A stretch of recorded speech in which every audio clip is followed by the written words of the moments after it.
Tucker Carlson tonight is Monday through Friday on Fox News Channel at 9 p.m. Tucker, you and I are in the media, and President Trump doesn't like the media. Now, I think he likes us. In fact, he referred to you when it was in your show when it was about the Sweden issue. But if he didn't like us so much, I wonder if you and I would do it the same way that we do. I think I know the answer. But at the end of the day, the president is utilizing his First Amendment to go after the media, something that the media hasn't seen in a very long time. When you see him do it, when you hear him do it, do you cringe at all knowing that, again, you and I are part of the media, or do you kind of get what he's laying down?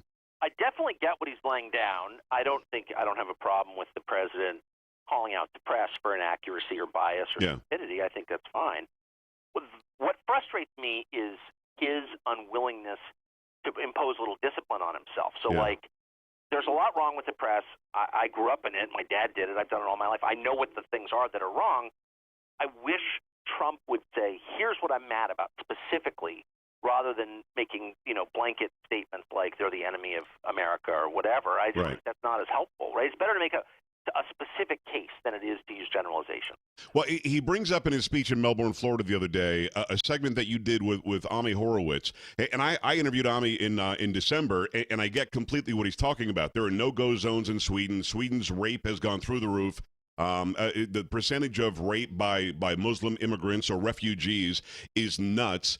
And instead of Trump saying Sweden's got a real issue, he says something specific that the media jumps on, calls it fake news, and he should be impeached. He said, look at what happened last night in Sweden. What he meant was, look at what I saw last night on Fox News Channel on Tucker Carlson about Sweden.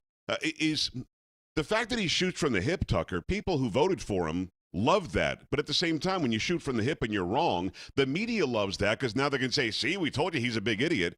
How does he straddle that? If you could advise him, what would you say? I would say never shoot from the hip, always be right, never make a mistake, always say exactly what you intend to say. You're the president. You have an obligation to be accurate and precise, always. And I think that strongly. All presidents have that obligation because what you say matters. You're the president of the most powerful country in the history of the world. That's the first thing I would say. The second thing I would say is, okay, Trump said something imprecise.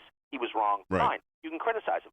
Doesn't change the fact that Sweden and the rest of Western Europe, where I was literally yesterday, is falling apart because of their reckless immigration and refugee policies. That's totally real. Like, it's all coming undone because of this. We should be having this conversation because it has a direct effect on us here. Like, what we should be learning from them, and we're not. And the press, because they're so stupid, is not helping at all.